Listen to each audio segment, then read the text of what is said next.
Welcome to the All Jammed Up podcast presented to you by Music Never Stopped.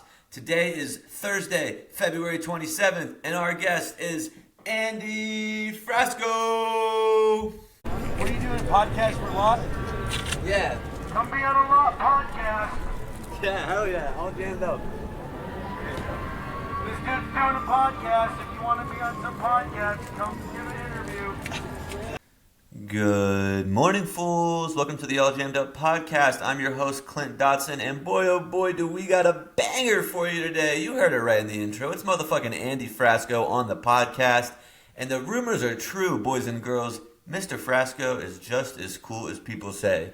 I had an absolute ball with him, and then I got to go to his show that night too, and that was my first time seeing him with just like his band and not at a festival, and those dudes are just killing it, man. The guitarist Sean was having the time of his life, and you can feel that energy, and everybody else was. So, fucking awesome show, fucking awesome interview. We're on the up and up here at All Jammed Up, guys. So thanks for your support. Let's do it. And if it's your first time listening today, please like on Spotify, subscribe on YouTube, and do what you do on Apple Podcasts too. Appreciate all the love, guys. Things are really gonna get going here. But before we get into the interview, a couple housekeeping things. You heard me mention it in the beginning. I partnered with Music Never Stopped on the podcast. We'll be doing a lot of things on Instagram together, some giveaways. I'll be doing some interviews for PR for them, and they'll be boosting me on social media. So shouts out to them. But don't worry, I'm still sponsored by One World Brewing and Devil's Foot Beverage. So go down to One World, get yourself a Citra Bomb. Look, that's me after I take a sip. Oh, But yeah, and one more thing, I feel like I've been getting a lot of requests because I've done a lot of just musicians lately, or for the whole time I've been doing the podcast, and on Monday next week we'll have our first non-musician, a vendor on lot, he's a jewelry maker, and we'll get into all that on Monday, but a lot of fun things coming, man. Musician heavy at the beginning, but I'm planning on getting some vendors and some artists and stuff like that. I would like to do like a security guard who works fish shows or something. Just people with crazy stories. So hang on tight. Those will be coming soon. And hell yeah, let's get into it, man. Andy fucking Frasco. Hey, it's happening. Everybody stay calm. What's the Everybody procedure, stay everyone? calm. What's the procedure? Stay calm. We are here with none other than Andy Frasco. Dun, dun, dun, dun. How's it going, man? Oh, I'm all right. I'm a half of a shell of myself, but I'm here. Ready to rock in Nashville again tonight? Yeah, man, it's been great. We're on a tear right now. It's the best the band's ever sounded. So Asheville's in for a good one. And you guys kind of been like on a heater all year. Like you had your Mission Ballroom, Jam Cruise. I heard on your podcast you have 120 shows this year. You just had a birthday. Just had a birthday. So it's happy birthday. Thank you, sir. So 37. 37? Okay. Fuck. You got a few more years till 40. You're all right. I know, yeah. I've been taking these Joe Rogan anti-aging pills because he convinced me that I'm dying. Have you met Joe Rogan? No. Oh, okay. I was like, damn, that's pretty cool. But all my friends, I'm in the comedy world, so all my friends are on Rogan, so he's giving these pills to all these people, and I'm like, I should try it. And I do feel better. Yeah? What comedy friends do you hang around? I scored a movie for Judd Apatow. Really? The Great Depression. All my friends in LA, Catherine Blanford, Todd Glass, Gary Goldman, Chris Mintz-Plasse, who was McLovin. Okay. Yeah. Brahm, who was Cousin Greg in Secession. And we all have our own clique out there. And I just love comedy. It's my thing. Yeah. I'm really big into Shane Gillis. I've been like... Shane's the man. I started watching his podcast in like 2018 probably. Yeah, I got him coming on the podcast. Really? Yeah. He's a homie. He likes our band. Yeah, that's cool, Philly man. boy. We're ratchet like all those fucking people. Yeah. So you're from LA, but you live in Denver now, right? Yeah. Gotcha. When did you move to Denver? 5 years ago. Okay, and you were in LA for all that time before? I've been in a band for this. This is going to be our 15-year anniversary this week or next week. But I've been doing 250 shows a year for 15 years, so I haven't really lived anywhere. And Denver was the first place that I bought a house. I had a house in Kansas City. I started this like Airbnb business, and I'd rent properties and just Airbnb them when I'm not there, and then I had a little debacle with my partner, so I had to buy out, and the only thing I could afford was the Denver house, so I just kept the Denver house and kind of made it my home. I rent that place out like 200 days a year, so it's like, so it kind of makes some money back for you. And just like I live in hotels, so I'm not worried about cum, you know. So I don't care. People can come in there. Fuck it. Everybody's got to come. Everyone's got to come. Yeah. When you're in a hotel or an Airbnb with your You're definitely lady, gonna come. You're coming. You know, like, I gotta realize, like, oh, I'm just gonna be sleeping people's cum, you know. So we were just talking about Shane Gillis. Do you listen to the Shane Gillis and McCusker podcast? I don't. So they always talk about like. They'll be like, yeah, I don't really watch porn or I don't really jack off. But like, as soon as I get in a hotel, it's like, I got it for some reason. Yeah, exactly. So you went from 250 shows and then you're doing 120 shows this year. So you're trying to kind of slow down a little bit, right? Well, they kind of force you to slow down because they put radius clauses on you. So What is that? A radius clause is once you start drawing up to 1,000 people, or if a festival is paying you, because you get triple or quadruple your pay from a festival.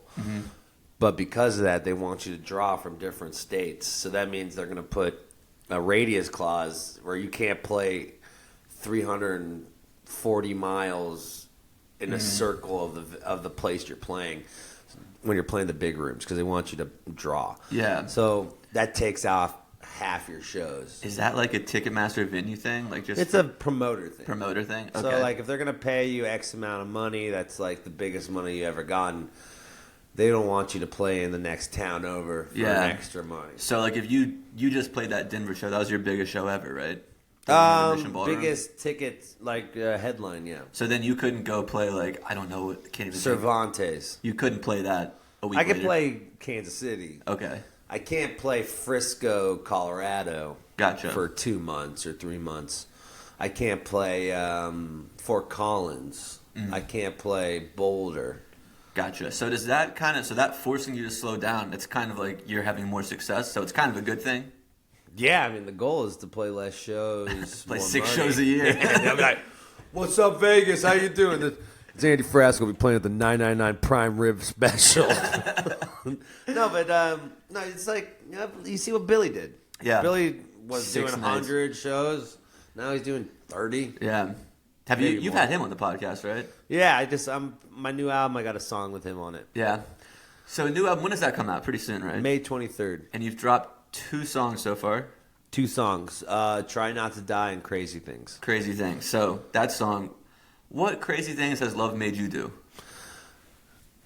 I fucking be in a van with a bunch of alcoholics. They're not out there anymore. For a quick note, I just figured, I was like, this is the biggest person I've interviewed yet. So I was like, Frasco's going to pull up in like a van, and then like 5 minutes later, a fucking whole like 18-wheeler rig rolls up in my front yard. And I live in like a pretty tight neighborhood. So I was like, HOA is going to be coming for me. Oh, yeah, now. our driver's like scratching trees and shit. I'm like, Gonzo, chill the fuck out. But yeah, we're finally in a bus. So Yeah. pretty So exciting. going back though. Okay, love will make love, you- yeah. I'm really bad at that. Like asking, I'm doing it right now. I'm just going into something else. No, I do it too, bro. You know, just takes time to get back to it because we're all fucking ADD in this bitch. Love will make you do crazy thing. What's the craziest thing I've done for love? I flew to Italy and proposed to a girl when I was 19 years old that I met in Norman, Oklahoma.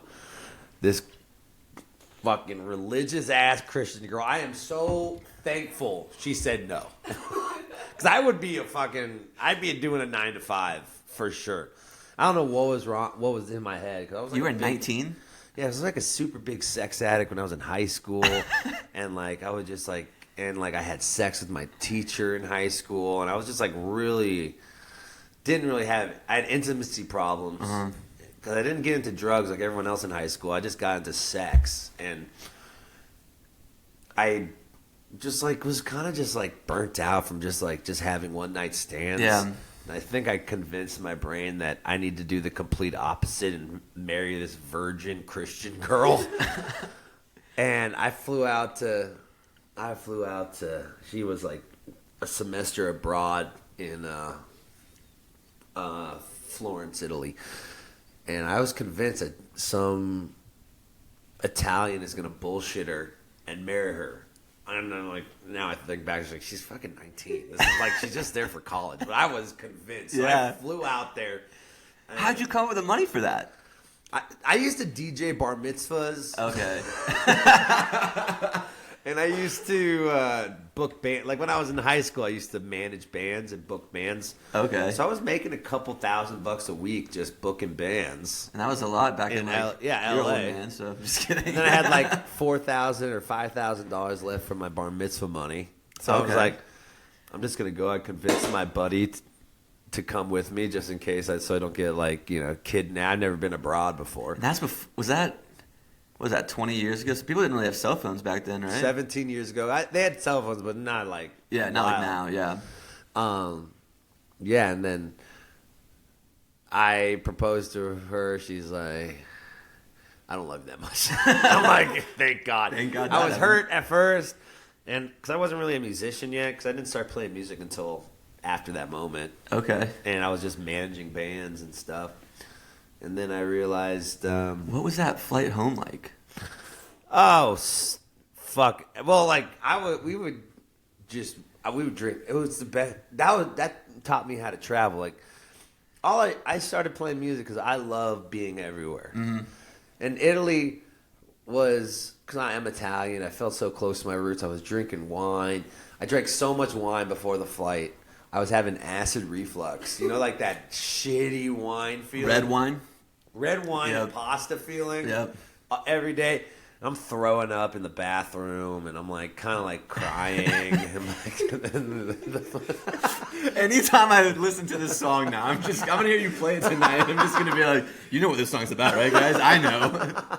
And I'm like, they're knocking on the door, like, you good, Mr. Andy? I'm like, yeah, I'm fine. She said maybe. She said maybe. My friend, but then I got home and realized, we force love a lot. Yeah. Just because we're lonely, just because we want something completely different, and I don't think that's what love is. I think love is something that you, that meets you in the middle. Okay. Yeah. So I'm thankful so shout out to you, Kate Leary, for saying no, because I wouldn't be a rock star now. Yeah, hell yeah. So you didn't start playing music, you said, till you were 22, and because you did it because you kind of wanted to see everything. But what musical inspiration were you play piano? Do you play anything else? I was singing in choir in senior year. Okay. Because I had to take 0 period classes because I faked my age to work at Capitol Records and Drive-Thru Records. So I had to get out of school by noon. Mm-hmm. So the electives that were before lunch was choir and swim team. So I go on the swim team at 5 a.m. to 7 a.m. for practice, and then so I could get off in 4th period, which was choir, and then I could just hop in my car. I got an office. My dad's a commercial real estate. I think about it now. I'm like, what the fuck was I doing? But I'd go to my office and take my meetings from my office and pretend like I'm over 18. But yeah. I'm definitely fucking 16, 17. Did you look like a young kid when you were... I've been the same height. Oh, really? Since 13. So you're a pretty tall guy. And I was booking bands, and I was booking bands at the Key Club, the Roxy. And that's in LA. Cobalt Cafe, yeah. Okay. And then I got into pop punk music, and that's when my music... what kind of pop punk? Who'd you like? I got an internship, and then I got a job at Drive-Thru Records, so I was listening to... I was booking or promoting Newfound Glory. Okay. Something Corporate, Taking Back Sunday, Brand New, and then I used to love Brand New. Oh, me too. I still like Brand New. I still too. He started getting creepy with children. That's what I heard. I put up a story on Instagram one time with just one of the songs, and some girl DM'd me and she was like, "You need to take this down, what he did." And I was like, I wasn't there. I don't know what happened. This song is still cancel good. culture is wild. It's kind of calmed down. Yeah. But everything you do can offend someone now. Especially like I just saw like some chick said that like Jay-Z like sexually assaulted her, and then Jay-Z didn't even settle and just came out. The girl was just like, I was just trying to get some money because he was friends with P. Diddy in the 2000s. And Jay-Z was like, yeah, it's ridiculous. Yeah. And she like even admitted to it. So it is weird. Like people just let's see what I can get out of it. But then it kind of like negates the people that do get assaulted. Yeah, it's a balance of the people who actually happen to are getting punished for the people who are just trying to take advantage of the system. Mm-hmm. Yeah. And there needs to be a better medium to approach both sides of it. Yeah. Because it is fucked up when people are pieces of shit. Yeah. And it's also fucked up that people are taking advantage of being other pieces of people's shit. shit. Like, fuck both those sides. Exactly. Someone's got to figure out a way to do something with it. Yeah. And, it's a hard conversation to have. Yeah. It's like, how do you approach lying? Especially about something like that. It's hard. But especially lying. It's hard to be like, because you don't know the truth. Only they know the truth. And it's hard to kind of pull the right questions to get the right answer sometimes. Yeah, or just like social media. Look at like all the fake stuff that's going on, all these AI things, and it's just going to get weirder and weirder. Do you fear for AI in music? Nah, fuck it. No. I don't think so. Let it happen. I mean, it's going to sound complete. I mean, it's fucked that for people who are having jobs in the music industry, but I just don't think you could change soul. Yeah. You know? Yeah. There's something weird about that. Have you heard some of those AI songs? My friend showed me this website that you'll be like write a song about blankets and make it sound like Jack Straw by the Grateful Dead, and then like 2 minutes later it'll pitch out a whole song, and like it's kind of like this is better than I thought it would be, but it's still not good. And think about it, this is just year 3. Yeah. It's gonna get crazy, dude. When we're old and shit. I feel like there's got to be some regulations on it here soon, though. But did you hear about that guy who made his computer write out every melody that isn't copyrighted yet, and every then the computer hands out all these melodies that aren't copyrighted yet, and then he made it free, so no one can get sued for it. So that's like good and bad, because what do they call it? Free domain. Yeah. So, but now you can't make royalties off it. How does that work? The royalty thing. So it's a good question. You get paid like half a penny on each play. Yeah, we get paid per percentage. Like I just sold a song to Zach Brown and Snoop Dogg last month. I heard about that. And it's been a wild ride of learning how. So I didn't record. I'm not singing on the song, but I gave him our song. So you like wrote the song, made the music, and then were like, not for me, but do you want to try this? Yeah, I did. I wrote a country song, and it just didn't fit my new album. And I'm like, Jewish. I'm not country Jewish shit. Italian. Yeah, take me home, country road. No. I was like, I write a lot of Nashville, and okay. It's a fun song. It just I didn't really. So what the hell? So there's two parts of royalties: mechanical and songwriting. Mechanical is everyone that recorded on the track. They get half the royalty, and the guys who write it get the other half. Mm-hmm. So I have 25% of just the writing. But if I sang the song and wrote the song, then I get both sides of the royalty. So like, say you get a sync, like a $200,000 sync.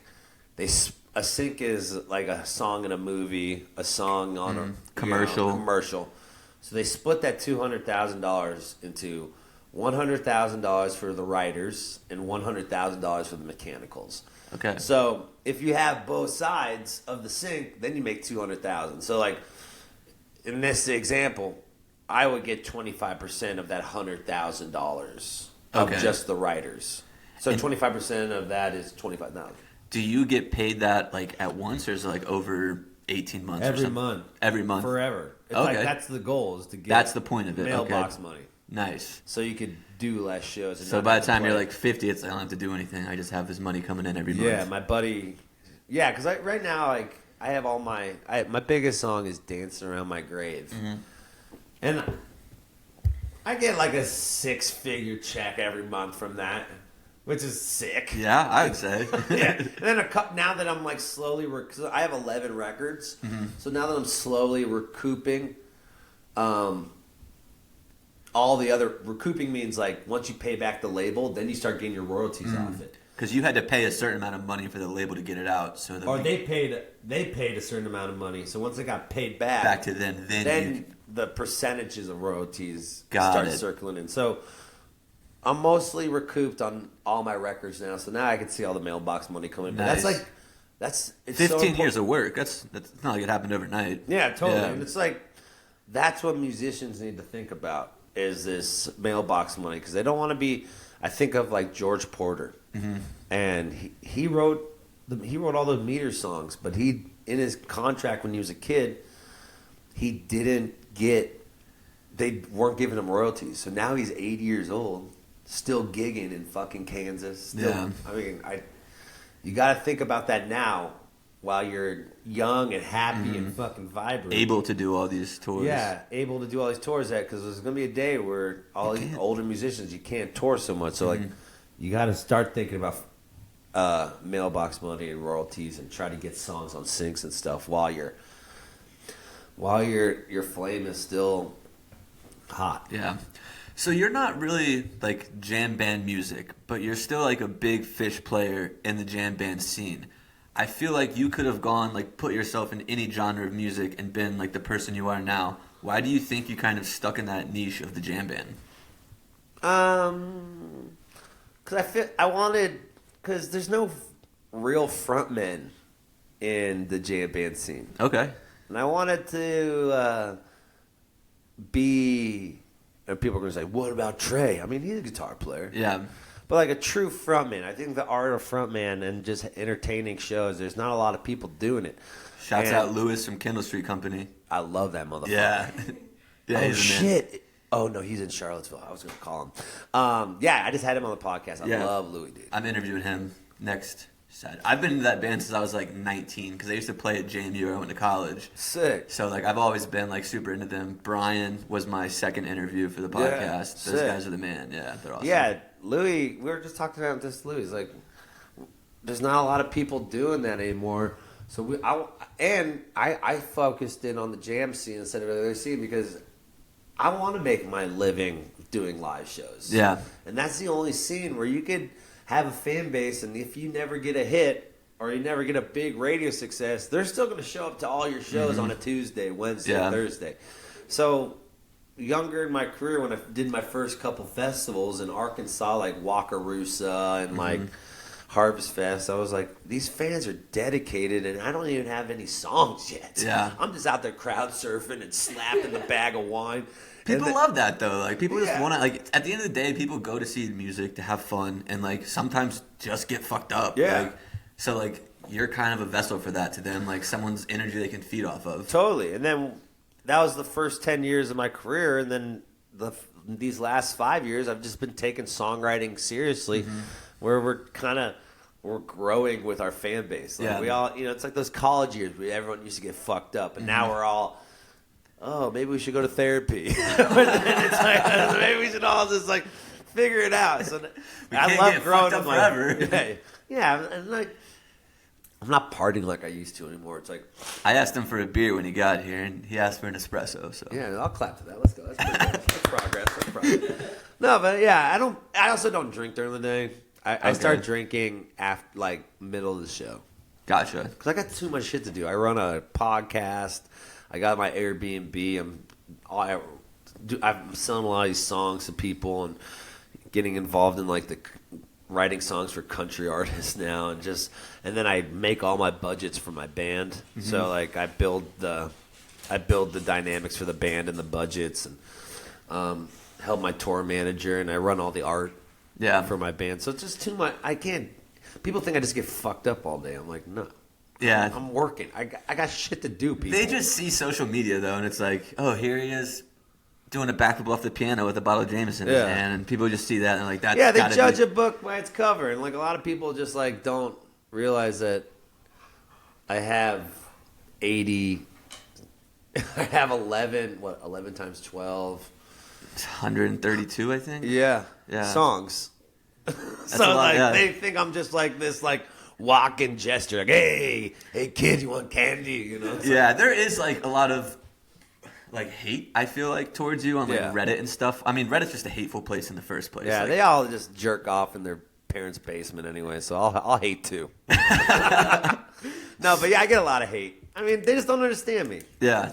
And they don't want to understand me. They don't. I think a lot of people shit on happiness. Yeah, that's fair. It's like, this guy's fucking happy. I'm miserable. Why is this guy happy? This guy, or like they're just jealous. They think like I'm just like, they don't feel my success as it's like complimentary because they like 20-minute guitar solos or something. It's like, it's okay. I mean, why can't we all just like kind of support each other? Or you can just like not go to the shows and just like that's all you got to do. Well, yeah, you know, it's like they just see me starting to sell 2,700 tickets places, and they're like, whoa, stop the vote, stop the vote. He's not good enough to be playing that. Yeah, it's just people shitting on success, and like, I don't know, you tried doing this. Yeah. Reddit. Fuckers. So would you say like the best part of your musicianship is your songwriting? I think so. I think I'm a really good front man, and I'm really good at gluing the crowd with the band. But the last 3 years, I feel like my songwriting is I just had to play catch up because everyone else started music when they were fucking 10 years old, and I didn't start till I was like 19. I just interviewed those Mountain Grass Unit, and Drury and Luke were like, "Oh, we've been friends since we were like 6 and pushing each other to get better guitar." And it's like, no wonder you guys are as fucking good as you are. Dude, I wish I was. My friends, I was in showed Italy me nudie magazines. Yeah, at 7 years old. Yeah, I was like a sports guy too, so wasn't really a musician. So I'm playing catch up as quickly as I possibly can. To get as good as I can to slowly compete with these guys, you know. So just, I'm 10 years young. I'm 10 years behind. Yeah. Than everyone else has started music. So back to your songwriting. Like, the first song I ever heard by you was "Blame It on the Pussy." Oh man. Is that a song that you're like, God damn it? Or are you just like, it was fun at that time? You know, it's a song like it's "Blame It on the Boogie," Stevie Wonder. Oh, okay. I didn't know that. And we were just kind of having fun with this. Say, blame it on the pussy. That's funny. And then it became like a cult following for our band. And then, you know, the woke women of Portland. Did people get mad at you about that? Oh, some people got. When the cancel culture was going down, that's how they tried to cancel me. He's a predator. I'm like, what the like, you're just trying to like. There's a band in Richmond, I can't think of the name right now. But they had a song called "Pussy on the Brain," and that's actually awesome. And they had to change it because like it was a small band in Richmond, like not famous, and they had to change the song to "Lucy on the Brain" because like people in Richmond were like, that is mean and like that is misogynistic, and they're just like, we're just having fun. Pussy on the brain. Yeah. But they got dick on the brain sometimes too. Like we're sexual people. Yeah. Okay. You have to say both. Pussy and dick on the brain. Pussy and dick on the brain. You heard it here first. Andy Frasco's new hit song, Pussy and Dick on the Brain, live on 93.7 FM. Kick it, boys. Pussy on the brain. And dick too. So you're one of the only guys I feel like really that does that many music videos now. Yeah. And I feel like when I was in like middle school and like early elementary school, music videos was shit. Like I feel like the first time I knew I liked girls was like Britney Spears' Toxic music video when I was like 10 years old. Yeah, I love a music video. I mean, I used to direct, so I had a show on Adult Swim called The Shit Show during COVID where I was making sketch comedy videos and doing this. I didn't know you were this involved in comedy. I love it. Okay, that's my cool. thing. And that's what people don't understand. Like, when I'm doing all this crazy shit, it's just like I'm a student of comedy. Yeah. On stage, so it's like knowing that, I think literally. Knowing that now, like that all kind of makes more sense. Like, yeah, I'm a musical person, but I want to be funny too. Why can't I do both? Exactly. Yeah. You know, like people don't realize Eric Andre has a master in bass. One of my notes on here is Eric Andre of the jam band world. But it's crazy because he has a master in bass from Juilliard. Really? He was a musician. Him and Sacha Baron Cohen are like the two funniest dudes ever. And like the dudes from South Park. Yeah, Those guys are masters at You've had them their on, sport. right? I haven't had Trey. No, but No, you haven't? we're getting closer. Yeah. To get him on the podcast. How long have you been doing the podcast for? This is my 310th episode. You do it once a week? Once a week. 6 so years? 6 years. Yeah. How long did you, this will be my 12th episode going out. And I already got, so when I started this podcast, I had like a little vision board thing. And I had like 4 names of people that like I want to get by the time, like people I want to get in the podcast. And you were one of them. So the fact that I got you within 12 episodes is like, hell yeah. We're here for it, bud. But when did you kind of start seeing, because I'm at like 60 episodes of play, which like I'm pretty happy with that for like no following. But when did you really start seeing it like take off? Or was it early for you because you kind of already had a following? It's probably early for me, and that was when like you're in the era where podcasts are dying. And I hate it's all this long form format is kind of dying to ADD culture. Yeah. So that's one sad thing about it.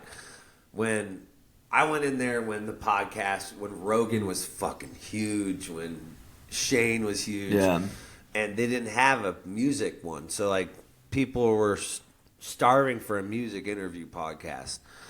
And then, you know, it was the ups and downs. Like it took 2 or 3 years for me to get good at interviewing for people to take it seriously for me versus me just saying dick jokes and talking over people. You know, it's like the key to a successful podcast is listening. You know, and the key to any communication is listening. So like it took me 2 or 3 years to shut the fuck up, listen. This isn't about you. This is about your guest. Absolutely. And once I heard that, once that clicked, we're getting 15,000 a week, 20,000 a week, monthly. Okay. You know. What do you think? So this has been a good interview for me already because sometimes I have these guys come on and they just want to talk about their music, and I'm like, the people listening want to know about you. Like, I understand the music's part of you, but like, they want to know about you outside of your music. They can watch YouTube and find out about your music. So it's hard sometimes to like keep the ball rolling when like the other person's just like, well, I was inspired by such and such at a young age, and that's like the only thing they give you. You're obviously giving way more so far, but how do you navigate through interviews like that? Keep digging. Okay. What was the moment when you first realized that you were inspired by that? Who hurt you? Yeah. Or who's tell me about that girlfriend? Why? Hey, I did a good job on that then. Yeah, you killed it, man. You just got to keep fishing, and it's not, and you got to make it feel like it's not threatening. It's like when you're patting someone's back when they're throwing up. Because you need to because they're too drunk and they need to throw up. And you don't want to say, throw up already. You say, hey, I'm here for you. Let's talk about what happened to your dad. And that's because you want to get to the deeper stuff. Yeah. You don't want to do it in a way that they feel like, oh, I'm putting my walls up. I don't talk about this. Okay. So kind of like fish, keep fishing. Oh, what's your favorite band? Oh, yeah, what? Do you remember the moment when you first saw that band? Oh, how old are you there? Tell me about your personality during that time. Mm-hmm. Just keep pushing them to talk to you. Okay. Because it's hard because you basically have to be someone's friend in 10 seconds. Yeah, and it can be hard. So like, I interviewed that dude Brian from Kendall Street, and like, I came with a bunch of questions, and like, I didn't even have to use them. He just talked the whole time, and I was like, perfect. Yeah, like, thank God. But that's Podcast 101 with Andy Frasco. Thank you for the tips. So you mentioned you are a sports guy earlier. Yeah. I think we had messaged a little bit about it back and forth on Instagram. The Luka trade. Are you contenders now? We're content. I mean, we need a big man. There's no defense on that team. No, dude, they got smoked by the Jazz and the Hornets. Yeah, they were up by like a lot against the Hornets too, right? You got to the cool thing about it is that team can now score 140 points. Yeah. Because even Austin after Reeves LeBron's is a gone. stud. But like interior defense, and who's gonna defend Joker? You're not even gonna get to the championship if you can't have a big that defends Joker. So I love it. I love it for the future because it was getting kind of scary. Because when LeBron's gone, the team will still be in good hands. You have Yeah. all that cap space to sign somebody else. Yeah, and Anthony Davis was 31. Yeah. And they're handing off the team to him. We got lucky. I would say, though, like, the Mavs are still content. They were in the They're going to championship. win I have a feeling if Anthony Davis comes back in 2 weeks, Kyrie's still a beast. He's still really good. yeah, I think this is like a short-term play because I've been deep diving in this Yeah. shit. The Sands Hotel bought the Dallas Mavericks. So they're threatening to move the team to Vegas if they don't build a casino in Dallas. So the city of Dallas says, we're not doing it. We're not doing it. They're like, okay, fine. We're going to gut your favorite team. And that's what happened. They took Luka out. Why would the Cowboys not be involved in that, you think? Jerry Jones too powerful? I think he knows his role. He knows that Dallas is a bunch of good old Christian boys, and they're already doing all this shady shit with oil. They don't need mafia people coming into their city. They feel like that'll take it over, and it's like, did you watch Landman yet? Landman? Dude, this Billy Bob Thornton. You should watch that shit. Is that on Paramount Plus? Yeah. Yeah. The That's the oil. one my mom was telling us about when we were there for Christmas. You kind of understand what the state of Texas is. You should check it out. Yeah, because I've never really spent much time in Texas. I went to Vegas one night and got incredibly drunk and lost all my money gambling and had to drive back to Virginia the next day. And I stopped in San Antonio and slept in a hotel, and that was it. Yeah. It's the only time I've really been ever there. I had breakfast tacos at El Paso one time. Wow, really? I did a cross-country road trip with my buddy one time from Virginia, California, and back. And then when I was in college, I got an internship in Oregon. And I drove from Virginia there. And then when I drove back, I made it. Nike or something? No, I worked at a golf course, Bandon nice. Dunes. It's like a nice resort. You like a good golfer? I used to be, and then when I got out of college, I had a job at the country club in Westchester, New York, and that's like one of the richest country clubs in America, and I fucking hated it. Like everyone was so the rich mean. whites, dude. The rich white, like Donald Trump's lawyer was a member there. I met Dwayne Wade though. That was cool. They like low key hate black people. I don't think it was that low key, Jesus Christ! but I was there for like 2 months, and then I was just I don't like, think it was that low key. I was there for like 2 months, and then I was like, fuck it, I'm going back to Virginia, and I moved to Richmond, then Tampa. Now I'm here. I like Tampa. I hated Tampa. I lived in Tampa for 4 St. years. Pete's cool. Yeah, I moved to St. Pete. We just played Janice live. That's a sick venue. We were supposed to. So we went to Crowbar like 2 years ago. Oh yeah. When you played with Dogs in a Pile. Oh yeah. And we stayed for Dogs in a Pile, and then we smoked at set break and just got so high. I was like, we gotta go home. We gotta go. So we missed that one. But That's awesome. Yeah, I was just like, we got there and I was like stoked. And it was so crowded. Yeah, and like you know that little back room they have. We brought a joint, and like that was when I wasn't really smoking like at all. And we smoked the whole thing, and I was like, we have to go. I was like, we can't stay. That's why Everyone's like, I don't smoke weed anymore. I'm better now, but like then I just like never really did it, and everyone was so like amped up to see you, and I was like, we gotta get the fuck out I of know here. everyone's just like my fan base is like a bunch of rabid dogs, dude. It's crazy. Like like going back to that thing. Like once I stopped worrying about what the 1% who hates me versus the 99% who love me, I finally feel at peace. Like like you said, like there's so many people who want to just see our band and love, and like it's like a society thing. Why are we so worried about that one person who says, "Yeah, fuck this guy"? Yeah. You know? It's in anything in life. You know, You're gonna meet your biggest fan tomorrow. Yeah. My buddy Bailey, he bought like the VIP things for you. Oh, sick. So I've seen some of your shows too, like where you've just been breaking shit. What's like the aftermath of that? Like, you got your manager giving you grief, the venue giving you grief, or it's kind of like, that's Frasco. No, I have to pay for it. And it's mostly the stuff that I own, so I just have to buy it again. Yeah. And sometimes I get so anxious. Like I'm like an anxious person, and Really? sometimes- How do you deal with that with your shows and like I feel like kind of the responsibility you put on yourself to put on such a show, like how do you deal with anxiety with that? I think it's knowing that if I fuck up, I have tomorrow, and knowing that I just like I'm a student Kobe Bryant, where if I practice fine tune, then I'm gonna be able to get into a flow state that I don't have to think about it. So when I'm on stage is the only time I really feel free.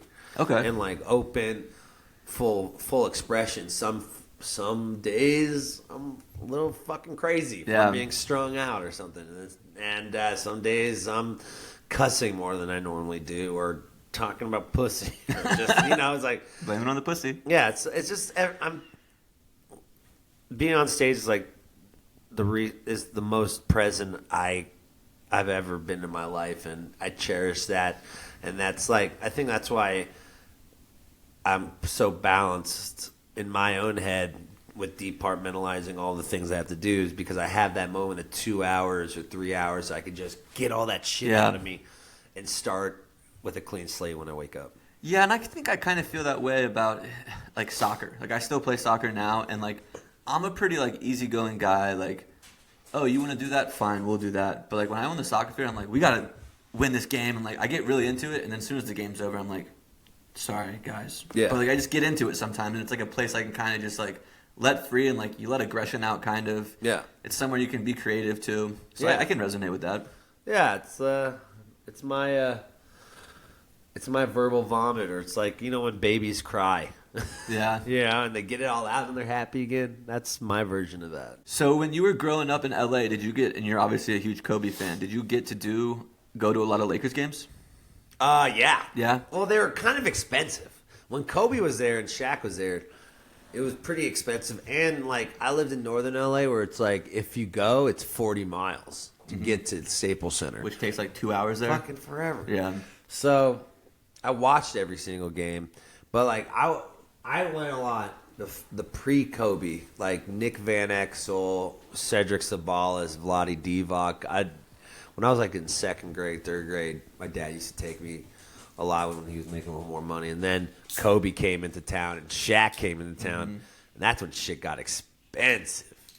But it was, it was a vibe still. And do you go to a lot of games now? I like going to the away games. I don't like going to Staples Center. Everyone's pretentious. Yeah. Like, you mean with those 6-figure monthly checks, you're not getting courtside seats? I get courtside seats in Milwaukee. Like now, like I get, it's like. I mean, Dame's my favorite player. So. Dame is? Yeah. So when I was. Oh, he's the man. I was like 16 or 17, and that's when I started getting into. I've always been like a football and soccer guy. And I got really into basketball, like, because of 2K, really. So when I was, like, 16 or 17, I remember watching, like, not March Madness, but, like, the play-in tournaments before, like, the conference tournaments. Yeah. And I was watching Dame, and I was like, wherever that dude goes, that's going to be my team.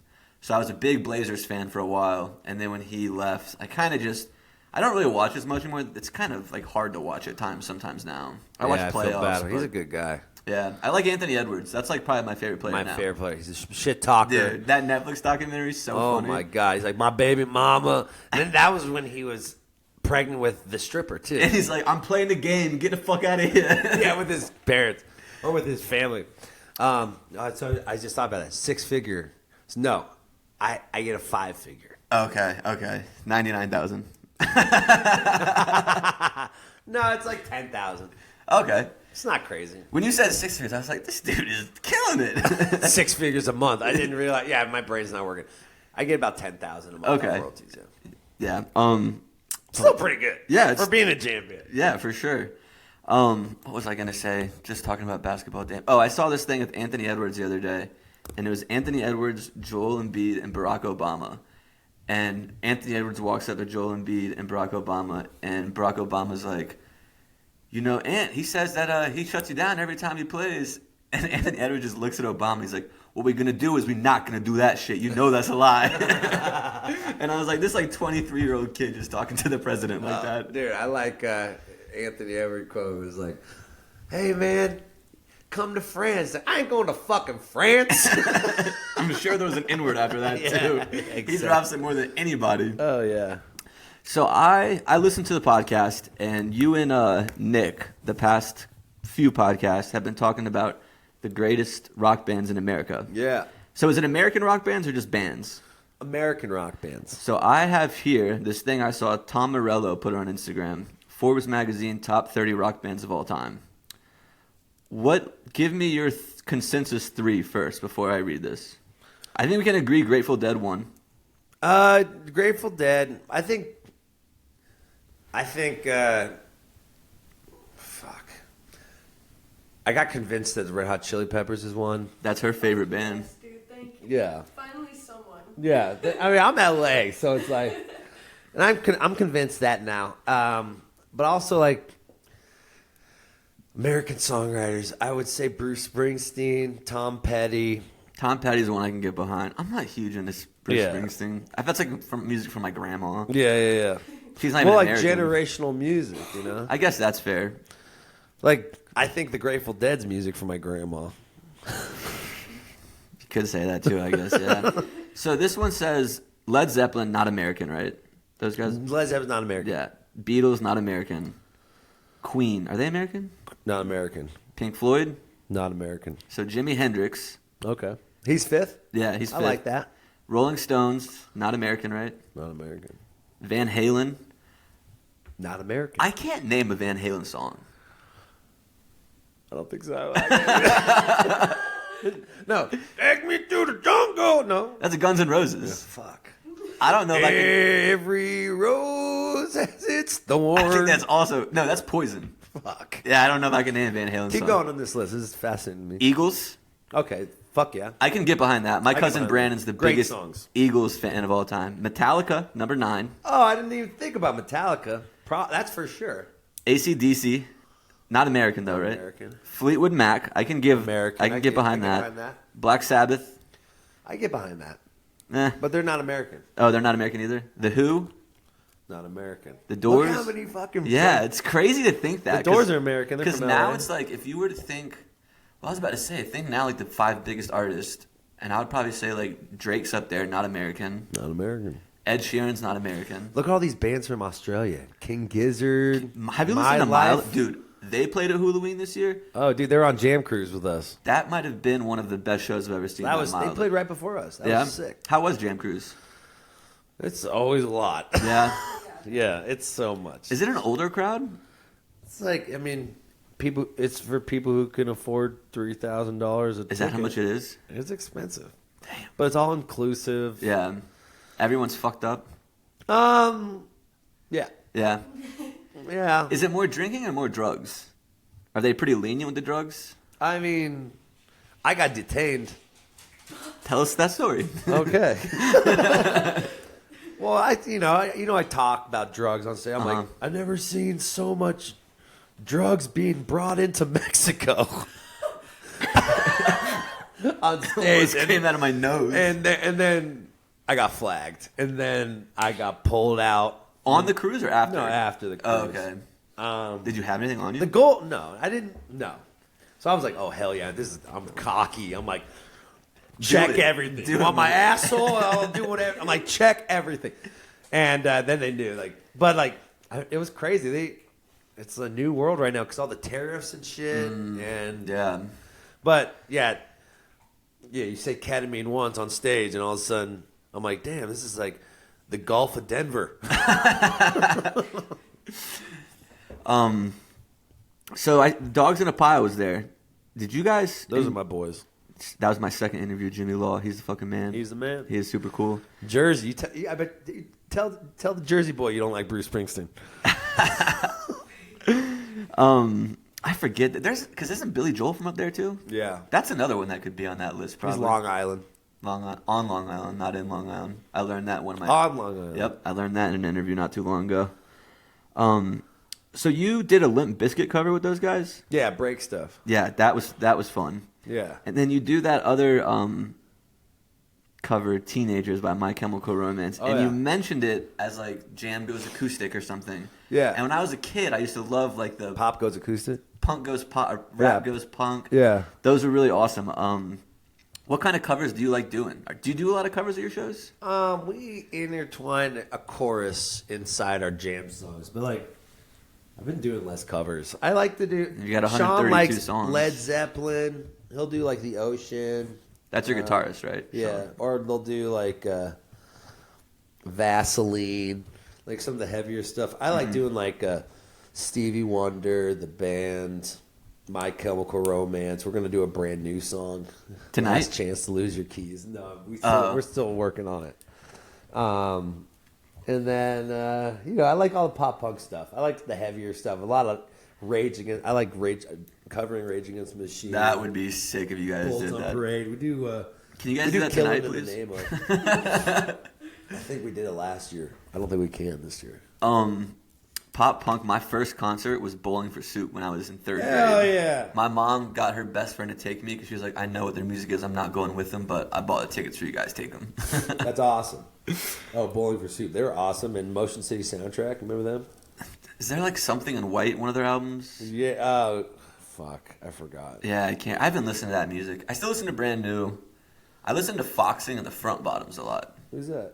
Foxing is like it's like Midwest emo. Like Oh yeah, oh yeah, I love it. Actually, I love that shit. Like Early November and like. check out Foxing, the Albatross. That's like Send it one of to my me. favorite. And then the Front. You never heard the Front Bottoms? Those are Jersey boys too. They're like really nasally, like alt rock, I guess. I don't know. I love it. Yeah, send me all that stuff. I love Will that do. stuff. So, okay, we're coming up on our time here. What time are they getting you? I gotta get an Uber, so. Okay, cool. Are you waiting in a rush or anything? Are we good? No, we got a couple of minutes. Okay. So you're kind of like the festival king at this point, it seems like. Hell yeah. You've done like, I mean, would you disagree with that? No. Which festival have you not done? I've done all of them. Yeah. Yeah. Do you have like a certain one that sticks out, or like one every year you're like, I can't fucking wait for this one? It used to be Peach Fest. I loved Peach Fest. I like all the Northeast festivals, like Northlands. Okay. You ever done Northlands? No, I kind of want to do All Good this year. And you're playing that one, we're right? playing that. Yeah, that's a We're really not good one, but I think there's something else that weekend. And now that I'm doing the podcast, like I got to think like what's better, which concert to go to is better for the podcast space and like an interview. Damn, look at your maturing. I guess something like that, I guess. This is the problem making our passions our career. This is not my career. I'd like it to be one day, but I work it is. I mean, this is your passion now. Yeah.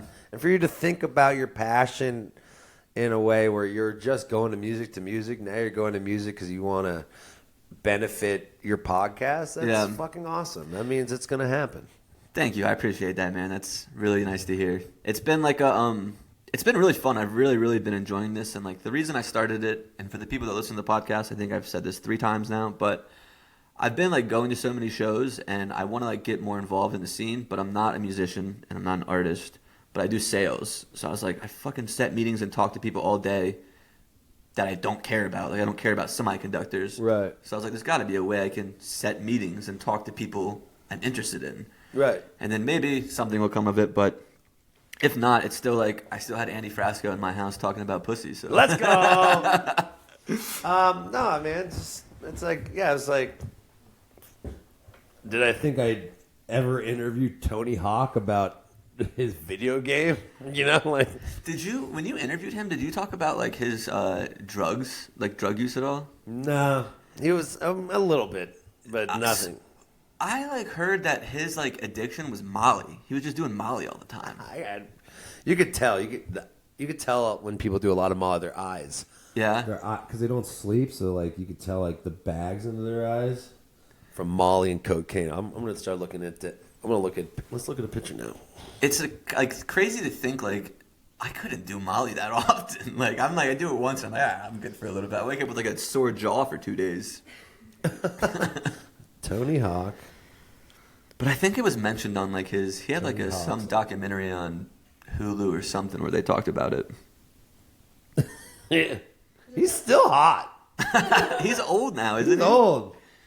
He makes buku money off his video games still. Those royalties you were talking about. Yeah. Oh, dude.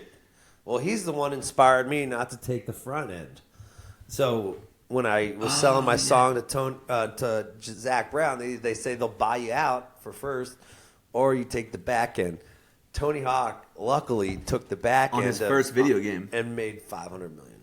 500 million. Yeah, like 375. And he was like a kid. Like he was like in his 20s. His 20s. Yeah. That's so crazy. Fucking skateboarding. So what does that mean? That means bet on yourself. Yeah. So with you too. Thanks, man. Bet on yourself. I'm trying. I'm trying to forge a way to get out of my job now. Because, like, I was doing it. So, like, I've been in semiconductor sales for 5 years now. And I was doing it in St. Pete.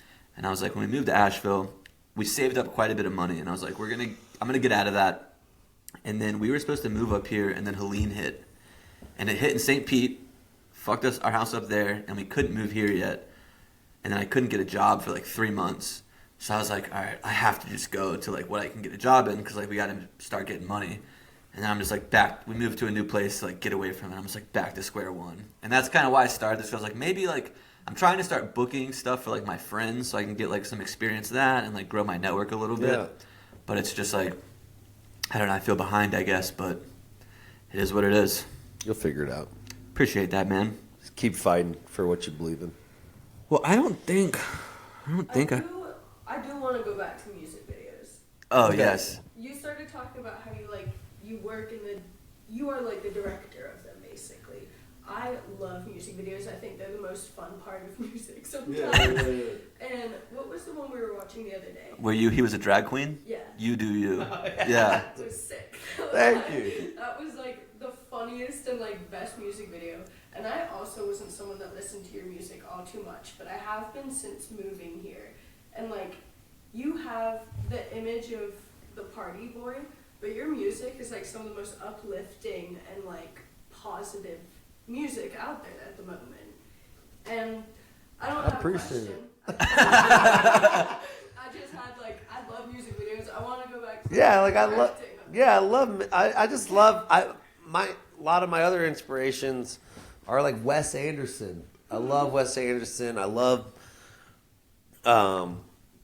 picturing a big scene in a film, and I wanted to approach that. Like even with all my social media, like I do all my social media too with like quick edits and like learning how to edit on Instagram. Yeah, and I'm doing the same. on Final Cut. I just paid $200 for CapCut yesterday. Yeah, dude, go get them, big dog.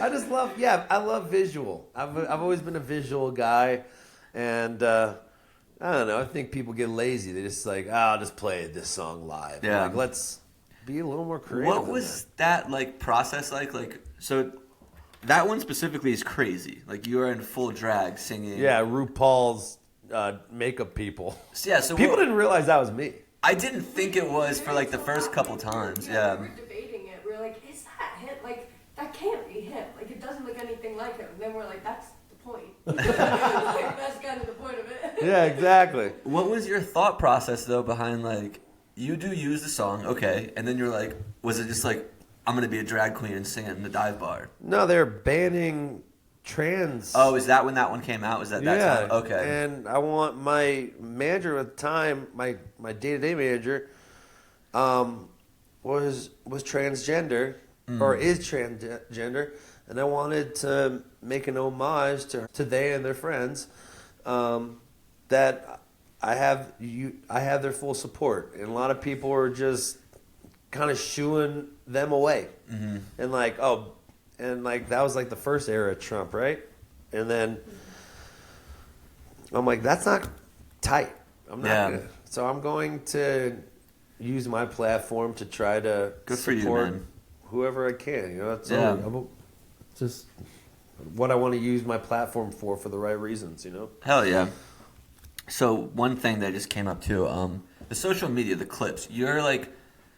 You're always, every day there's a new post by you, and I'm like going through the same thing. Like, how hard is it for you to come up with like engaging content day to day? Oh, it's the fucking worst. It's like, it is the worst, dude. I don't want to put myself like, hey, look at me. Exactly. That's why like I have to like, so I do the Monday motivations, and then I make like a funny clip, and then I have to do I kind of have a schedule in my head of what I need to post for each day. But that's what I'm saying about this like short form content. Yeah. Is like instead of like making something that's 10 minutes long, I got to make something 10 that's seconds 40 seconds or like. 30 seconds long. Pop. Yeah. You know, it's like, and I'm like, I'm addicted to my fucking phone. That's why it's like it sucks, dude. Yeah. But it's just part of the game. Yeah, I deleted Instagram like pretty much all of last year because I was like, I need to get off this thing. And then I started doing this podcast, and now I'm just like, New follower. Like, gotta make a new video. Exactly, dude. Yeah, because it's like, I've been getting a lot of viral videos lately. It was like, there's one where I'm like in the studio ripping nitrous and doing the low harmony for Try Not to Die. I almost brought some nitrous down here for you. I haven't done nitrous in 4 months now. You want to do some? No. Yeah, it's not. You got it from like, we were like kind of drunk one day and went to a gas station and got it. And I was like, this shit sucks. Oh, dude. Yeah, I'm just slowing down all the drug stuff. Yeah. I'm just old, 37. Like, enough is enough. So I guess that'd be my last question. I won't keep you too long, but you are known as the party guy of the jam band. You are like, we're ready for Frasco to break shit and chug Jameson on stage. Yeah.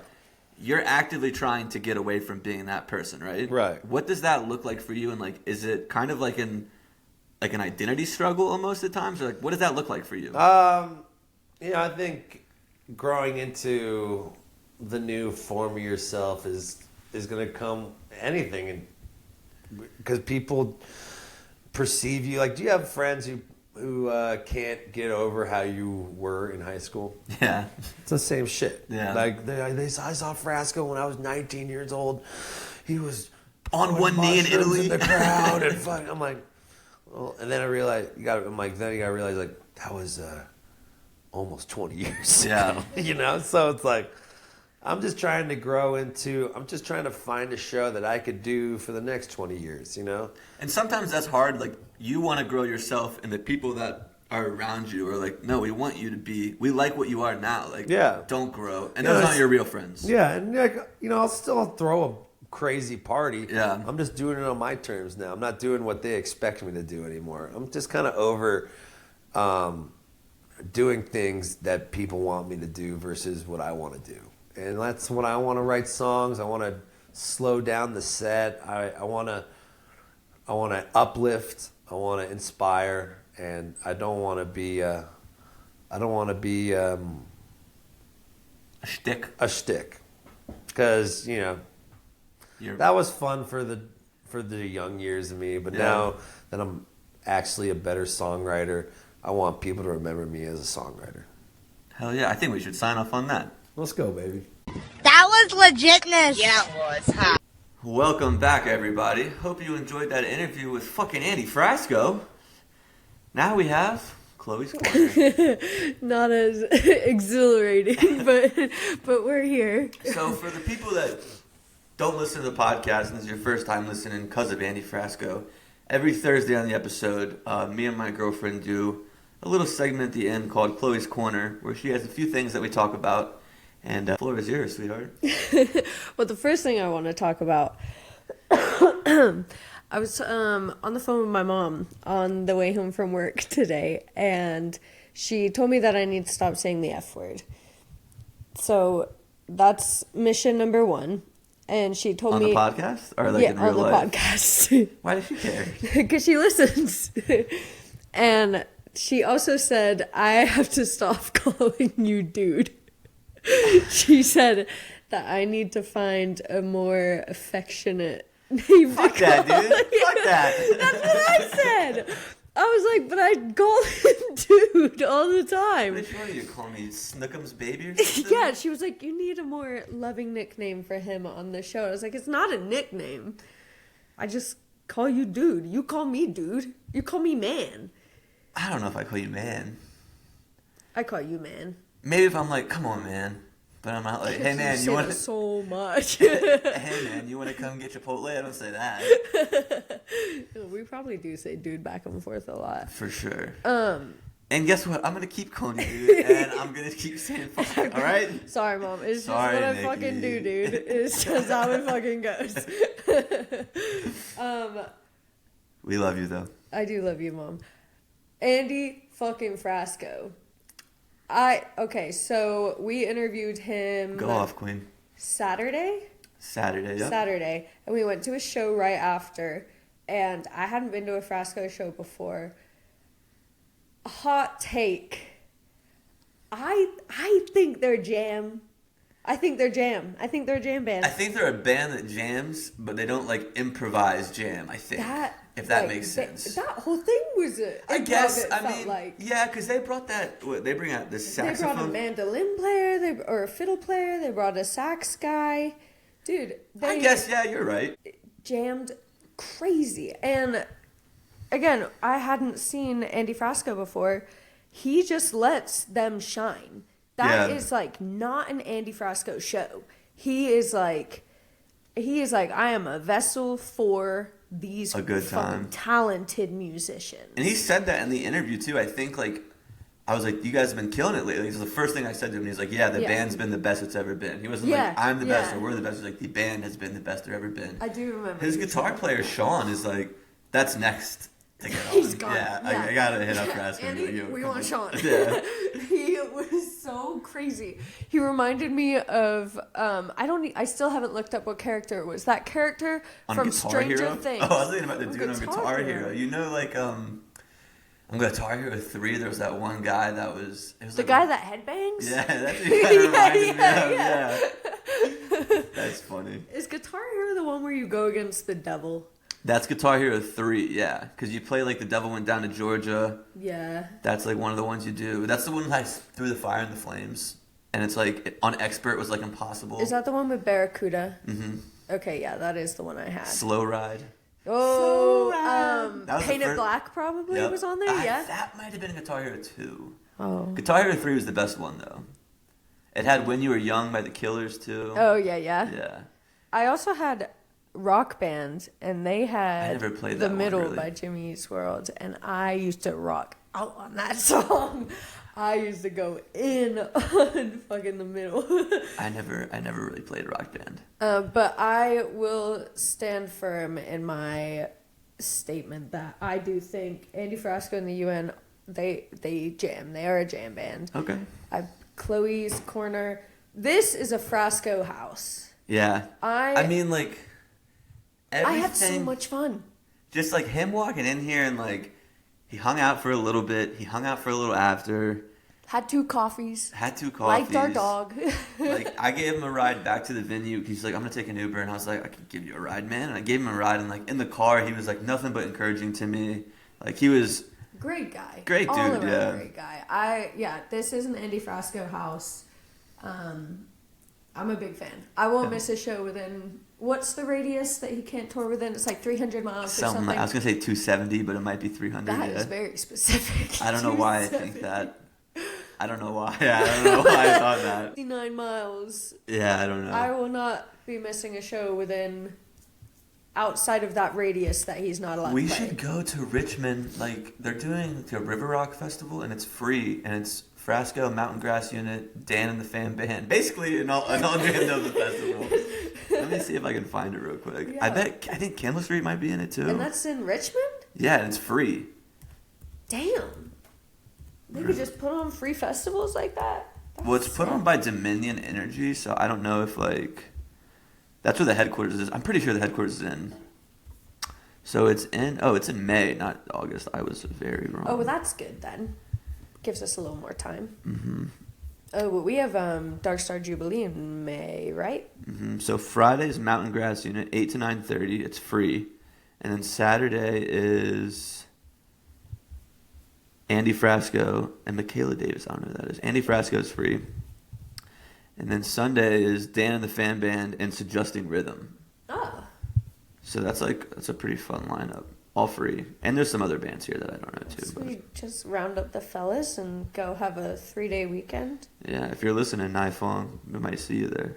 That would be so fun. But his show was incredible. I had so much fun. Mm-hmm. You had so much fun. We had so much fun. It was a lovely night. We had a really great time. This is very out of left field. Where did Jason Derulo go? I don't know. I was thinking about that when you were at soccer. Where did Jason Derulo, like, what do you mean? Jason Derulo!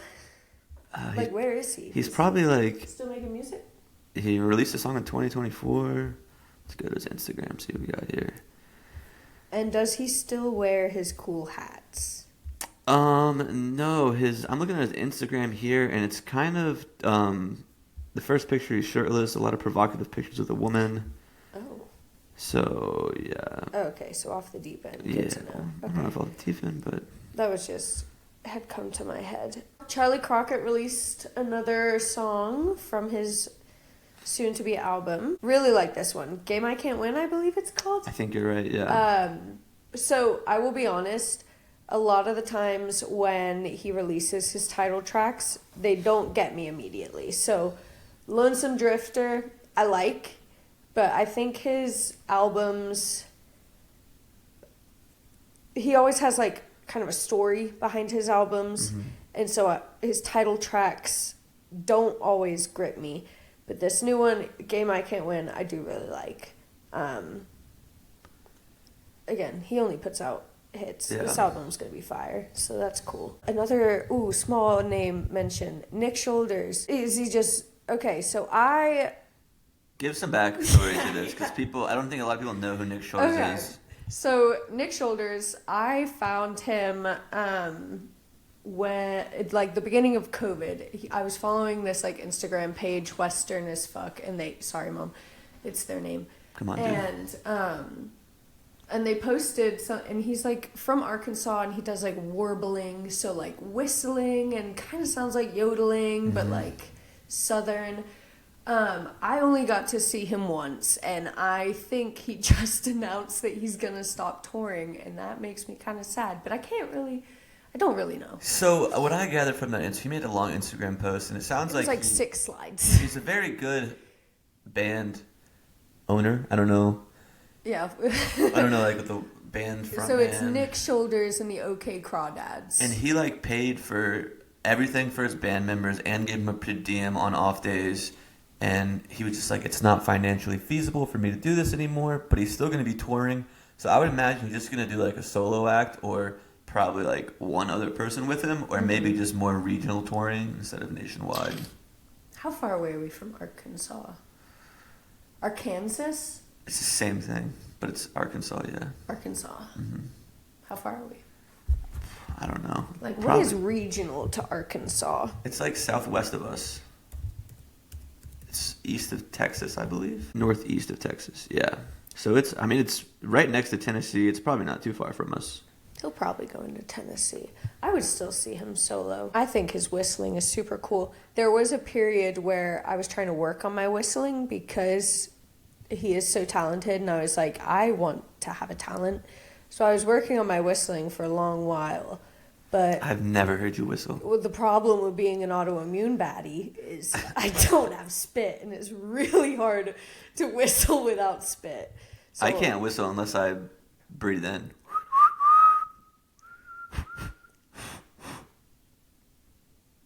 Yeah, I can do both.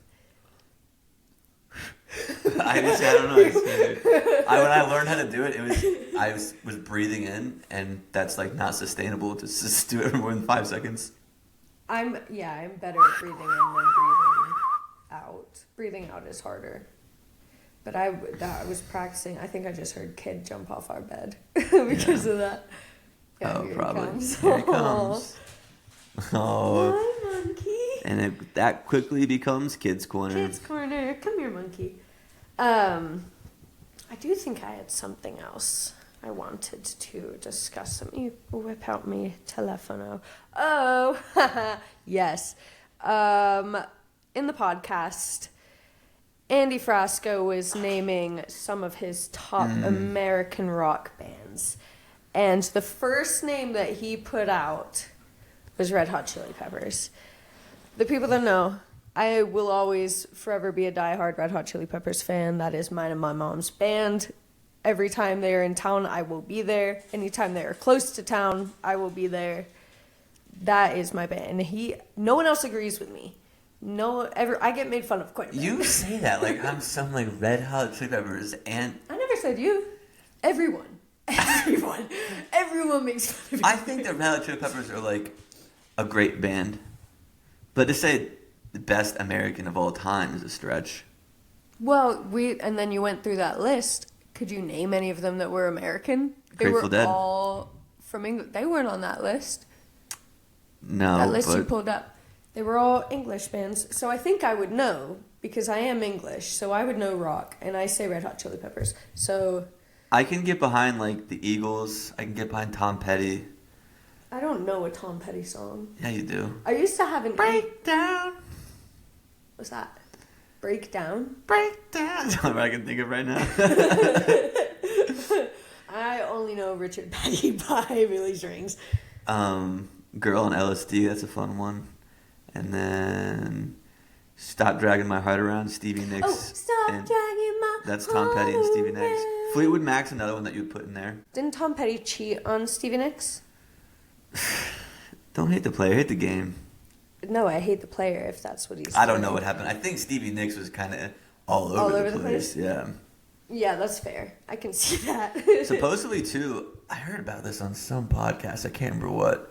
But, like, the front guy of Fleetwood Mac took, like, a bunch of acid and then just, like, went insane. And the band was, like, never the same. Aw, I think I heard something about that as well. I could be wrong. Someone fact check on me on that, but I think that's accurate. Yeah, the thing about Chloe's Corner, we don't fact check. Another great American band, Matchbox 20. Maroon 5. Songs About Jane's. That's a great album. That's a great album. That is such a good album.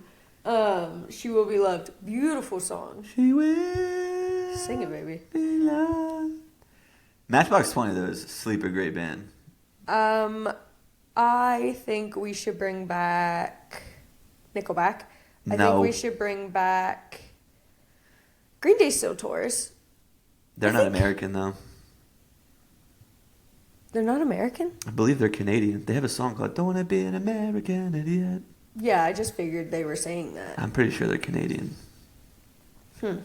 Canada be making musicians. I don't think Blink-182's like music is worthy to be a top band, but like they're like influence kind of like.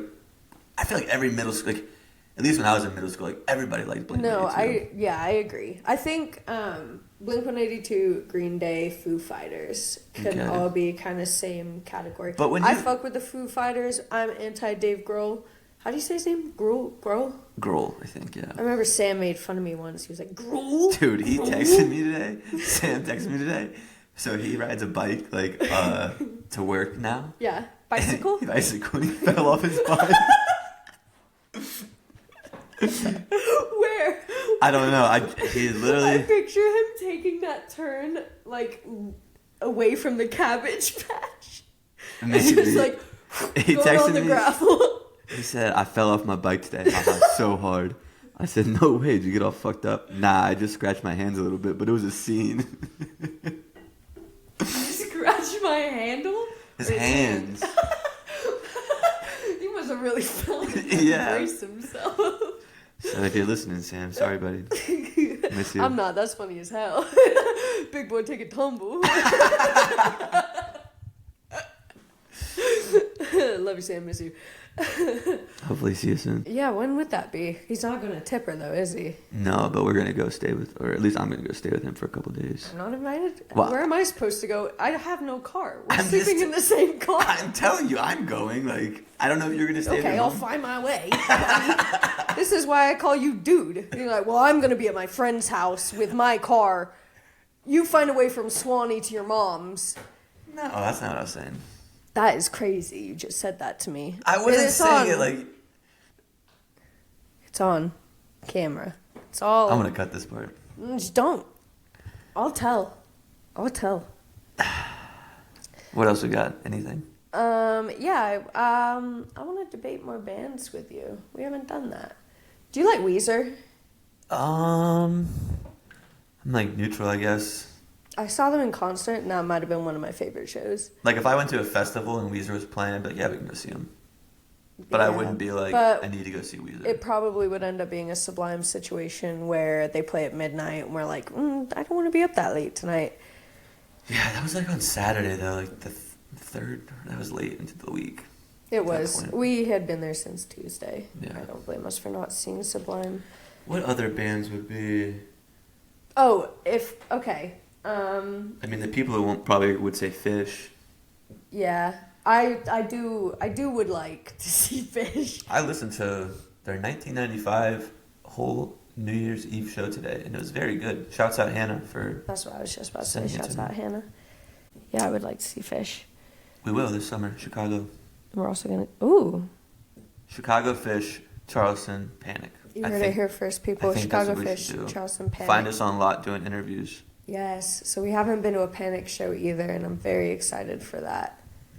I would like to see them at St. Augustine Theater, but I would like to see anyone there.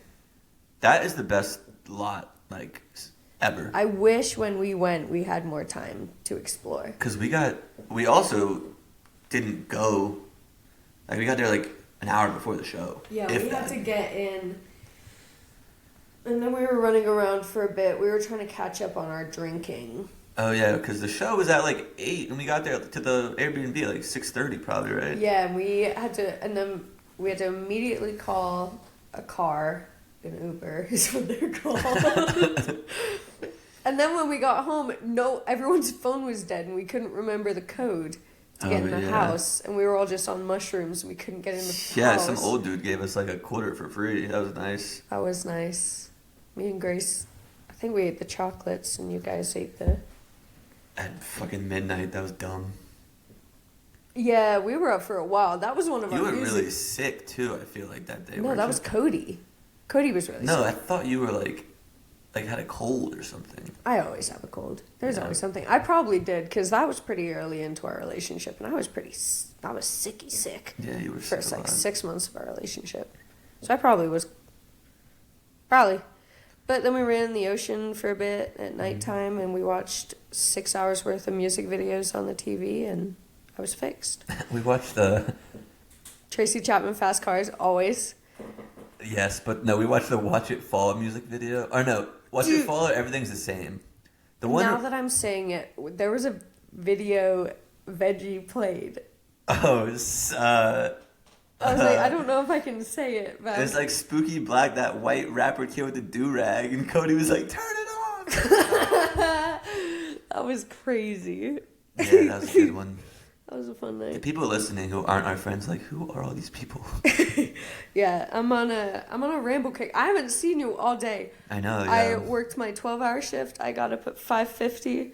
I went to work, got home at 7. Clint left the house at 6:50 to go to soccer. I haven't seen him. I just walked in, I was like, let's do this, because I need a shower, Yeah, edit this episode. you could edit it tomorrow. Yeah, that's probably what I'll do. Yeah, there's no time. You got anything else, though? I need to take a shower. Let me check my notes. Let me check my notes app. Sound off in the comments on what you think are great American rock bands that we didn't mention. And honestly, let's do like after 1990, because everyone's just gonna say like the same 70s and 80s classic rock that your dad Yeah, used to listen forget to. classic rock. Yeah. I want like grunge dad rock. I want that era. Like Nirvana, Smashing I Pumpkins, love Alice in Nirvana. Chains. I will say I love Nirvana. Alice in Chains is cool. Third Eye Blind's one I really Ooh, like. sneaky. Yeah, their self-titled album is one of my favorite albums. It's a really good album. What do you consider the front bottoms? I don't know, like Alt rock? that's what I was gonna say, alt rock, Hmm. but like maybe like pop punky, I guess, kind of. I don't know. They still make music, and I haven't listened to any of their new music in like No. 4 or 5 years. I just like those like 3 albums a lot. I mentioned Green Day earlier and asking if they still tour. I think they do. I'm sure they still tour. Do they make new songs? I always mix up who is who. It was either Fall Out Boy or Panic at the Disco. They opened for Weezer when I saw them. Complete awesome show to have whichever one. I think it was Fall Out Boy. I saw Fall Out Boy open for Wiz Khalifa. That's weird. Yeah. And I was 20. I mean, I was 19. And I got kicked out because I had a fake ID. Did you go alone? No, it was... So, me and Sam were... It was like one of the first times I hung out with Sam. We were like, drank a bunch in the parking lot. And then as soon as we walk in, we go to get a beer. And we give the lady our IDs. She serves us. We're walking back to the like lawn. And one of the security guards comes up to us. He's like, you guys aren't 21. And I was like, we're like, it's not your job to check IDs. Like, we already got the beers. And she was like, let me see your IDs. So Sam just whips out, because Sam has older brothers, so like she didn't question it. And then mine was like a janky New Jersey ID, and she was like, come in the back with me. And I was like, come on, man. But then what's funny is they took my ID. My mom had to come pick me up. And they took my ID, and like my mom's friend started doing like security at that venue, and they used my fake ID as like how to spot a fake ID. So did you even get to see the show? I saw like 2 songs of Fall Out Boy, and then missed all of Wiz Khalifa, and that's like what I went for. I used to really like Wiz Khalifa when I was 18, 19. Is he the one crush a bit, little bit? That's Kid Cudi. So bad at this. Taylor Gang. That's Wiz Khalifa. Yep. Taylor Gang. Yeah, there you go. Black and Yellow. Oh. Yeah. Yeah, I loved that song when I was like drunk though. 6. I was like still drunk in the trailer, and they started playing that song Taylor Gang, and I was like, "Yo, at least open the door so I can hear." And the lady was like, "All right, fine, whatever."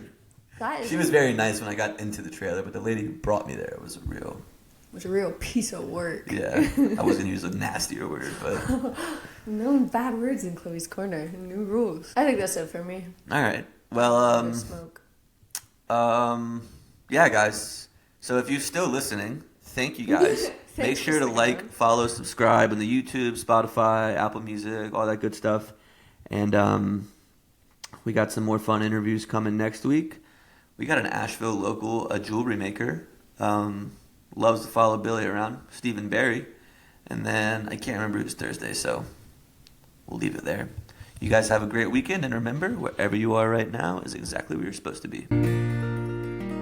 Come along, have a drink with me. We can talk about the world and how the world is turned so slow. Day and night I found cars they drive and planes they fly. I look into the sun and the sky, you're so bright. It's you that I have found. Oh, and I know there's not much longer now. Or if the world would just slow down.